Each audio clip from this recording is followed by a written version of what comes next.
So, you've learned some pretty disturbing information about the self-proclaimed Prophet of Islam, and you want to share this information with your nice Muslim friends, co-workers, and acquaintances. But you're worried that Muslims will become upset and irate if they hear you criticizing Muhammad. You don't want to drive Muslims away, but you believe that they need this information in order to make an informed decision about Muhammad and the Quran. What do? How do you share unpleasant facts with pleasant Muslims? This is one of the most common questions I get from viewers, and when I keep getting a question over and over again, it's probably time to make a video. Nathan recently commented, "So I have a genuine question. I know there are those people who want to see Christians dead for trying to break their shackles. But there are also good friends of mine who are nowhere like these extremists, maybe because they try not to be. How do we talk to them in a tolerant manner while fully painting the corruptness of their belief? I love David's passion, but I'm not sure how I could talk to my friend about it with that same vigor." The confusion apparently arises in this way.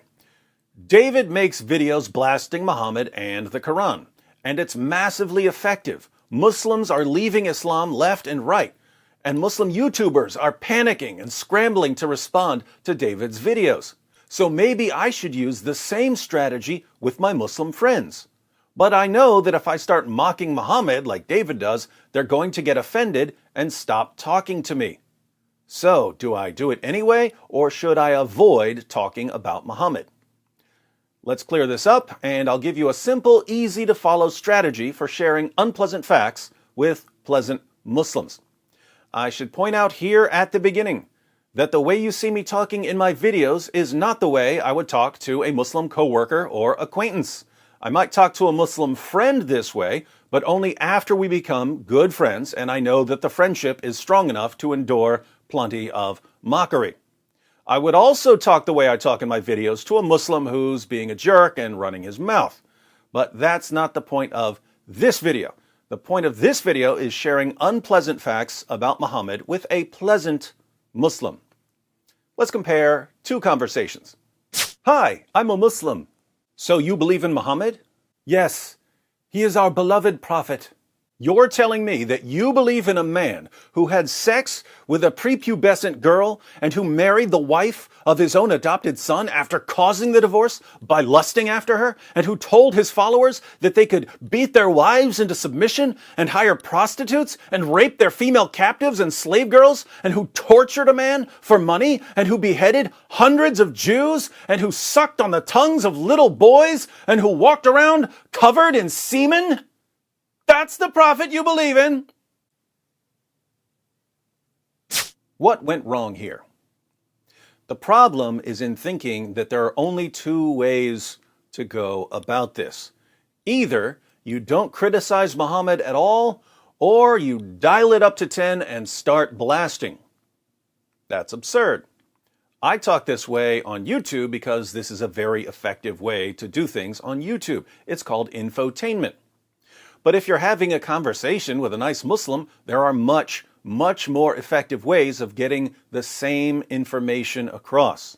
Now for the second conversation. "Hi, I'm a Muslim."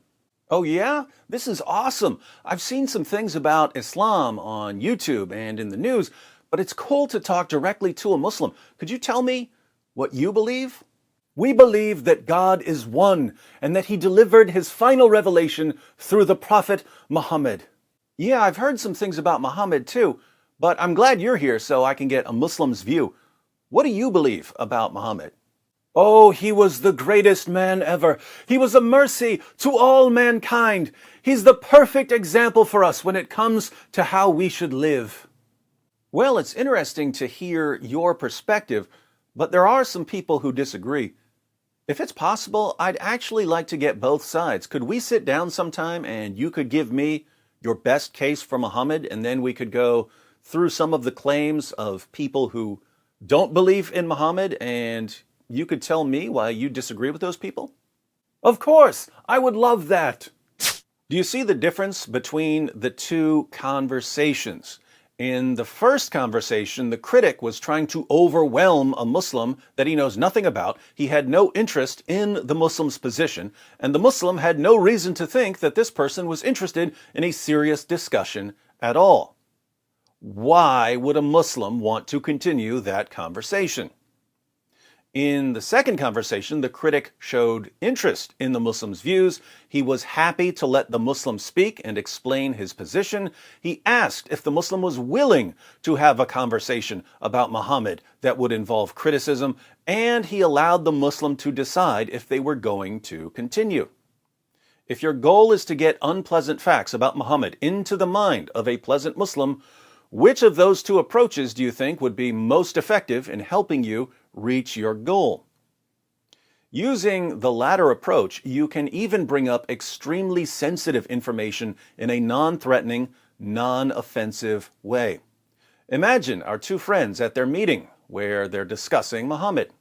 So for all of these reasons, and many more that we haven't even covered, Muhammad is clearly the greatest man in history. I now rest my airtight case. Well, I thank you for sharing all of this information with me. Again, it's good to hear about Islam directly from a Muslim. But as I mentioned last time, there are people who study Islam and disagree with you.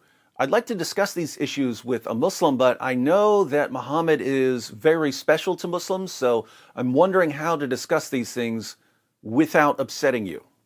What? You don't have to worry about upsetting me? Go ahead and share your concerns. Oh, awesome. I've really been wanting to discuss Muhammad, but I wasn't sure how to go about it. So thank you for sitting here with me. I think the easiest way to do this would be to watch a video that raises some issues. The guy who makes the videos is a jerk, but he puts the sources up on the screen. So maybe we could watch a video and pause on the sources and read them. And after that, there's no rush. If you want to go look them up on your own or talk to your imam and give me a response next time, that would be great. Does that work? Of course! Let's watch the video. I'd be happy to share my thoughts. Wonderful. Here's a video by David Wood.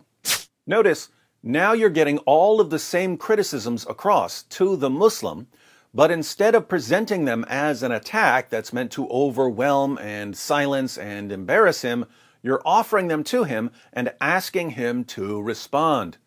It's not an attack, it's an invitation to him to share his thoughts. It's a request for more information about his religion. Now, this obviously wouldn't have to involve watching one of my videos. I used that as an example because I said that this approach would work with extremely sensitive information. You could always read through an article with the Muslim. You could go directly to his sources with him. There are plenty of ways to go about this.